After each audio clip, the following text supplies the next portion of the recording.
میں سب سے پہلے اپنی قوم کے سامنے جو بات رکھنا چاہتا ہوں کہ کیوں ضرورت پڑی اس کی.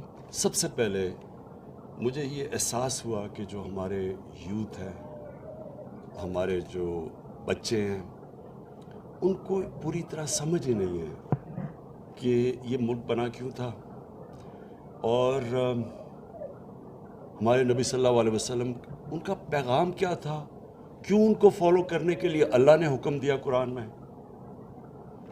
مجھے آہستہ یہ بھی نہیں لوگوں کو پتا کہ جب وہ نماز پڑھتے ہیں تو وہ اللہ سے مانگتے کیا ہیں. اور میں اکثریت کی بات کر رہا ہوں کہ ان کو یہی نہیں پتا. جب وہ کہتے ہیں ایک ہی چیز نماز پہ مانگتے ہیں نا، کہ اللہ ان کے راستے پہ لگا جن کو تو نے نعمتیں بخشیں، ان کے نہیں جو غلط راستے پہ چلے گئے. تو جن کو اللہ نے نعمتیں بخشی سب سے زیادہ وہ تو ہمارے نبی صلی اللہ علیہ وسلم تھے، باقی بھی پیغمبر تھے. تو اصل میں تو ہم سارا وقت نماز پہ ایک ہی چیز مانگ رہے ہوتے ہیں کہ ان کے راستے پہ چلو. تو ان کا راستہ کیوں اتنا ضروری ہے؟ کیا ہمیں سمجھ ہے کہ اللہ کیوں ہمیں کہتا ہے ان کے راستے پہ چلو؟ کیونکہ دنیا کی تاریخ کا کبھی کسی انسان نے وہ اچیو نہیں کیا، کبھی اس کی یعنی آپ 5% بھی اچیومنٹ نہیں جو کہ ہمارے نبی صلی اللہ علیہ وسلم نے کی، اور نہ کوئی کر سکتا ہے. یہ جب 100 گریٹسٹ مین ان کے اوپر ایک کتاب ہے، پتہ نہیں اس کا کیا نام ہے، ہارٹ یا کچھ ہے، وہ نمبر 1 پہ ان کو کیوں رکھتا ہے؟ وہ تو مسلمان نہیں ہے، لیکن وہ اچیومنٹس پہ رکھتا ہے کہ کسی انسان نے وہ چیزیں اچیو نہیں کی. تو اللہ ہمیں کیوں کہتا ہے کہ ان کے راستے پہ چلو؟ ہماری بہتری کے لیے. جب وہ کہتا ہے کہ وہ 2 راستے آپ کے سامنے ہیں، ایک اللہ کی وہ راستے جس پہ اللہ نے نعمتیں بخشی ہیں، تو وہ جو راستہ ہے وہ آسان راستہ نہیں ہے، کیونکہ نبی صلی اللہ علیہ وسلم کا آسان راستہ نہیں تھا، لیکن وہ انسان کی عظمت کا راستہ تھا. تو ہمیں مجھے احساس ہونا شروع ہوا بہت پہلے، پولیٹکس میں آنے سے بھی پہلے، کہ مجھے یہ احساس ہونا شروع ہوا کہ ہمیں کسی کو، میں نے جب کم از کم میں جب اسکول میں تھا تو میں نے جب پڑھا تو مجھے کبھی یہ چیزیں نہیں کسی نے بتائی.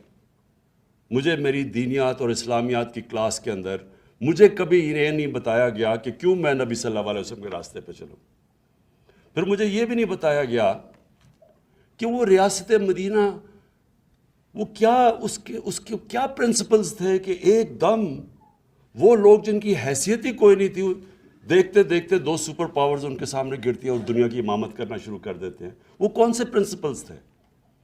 ہمیں تو سارا وقت جو بتایا گیا تھا کہ دیکھیں جی اگر آپ نے آگے بڑھنا ہے تو وہ برطانیہ، اور میں جب اسکول میں تھا تو نہیں ہمیں آزادی ملی تھی، تو ہمیں ابھی بھی ذہنی غلامی تھی کہ ان کے راستے پہ چلو. وہ دیکھو وہ جو انگریز ہے، جو ان کا سسٹم ہے، جو ویسٹ منسٹر ڈیموکریسی ہے، اس کے راستے پہ چلو اگر اوپر جانا ہے. ہمیں پڑھایا کچھ جاتا تھا، لیکن اصل میں ہمیں یہ کہا جاتا تھا کہ اصل میں انسان اوپر جا ہی نہیں سکتا جب تک ان کے راستے پہ نہ چلو جنہوں نے آپ کے اوپر حکومت کی تھی. اور یہ سب سے بڑا مسئلہ ہے کہ ہمارے میں ایک ڈسکنیکٹ ہے. ہم جب دین کی اپنے بچوں کو تعلیم دیتے ہیں، ہم ان کو یہ بتا ہی نہیں سکتے کہ کیا وجہ ہے کہ آپ کو یہ جو ہم آپ کو پڑھاتے ہیں کہ ان کے راستے پہ کیوں چلو. تو دیکھیں، میں کوئی اسلامک اسکالر نہیں ہوں، میری تو اپنی زندگی سے سارے تجربہ ہوا ہے. میں تو اسلام کی طرف، دین کی طرف، اسلام تو خیر ہم پیدا اسلام میں ہوئے تھے، لیکن دین کی طرف سے تو میں اپنی زندگی کے تجربے سے آیا ہوں.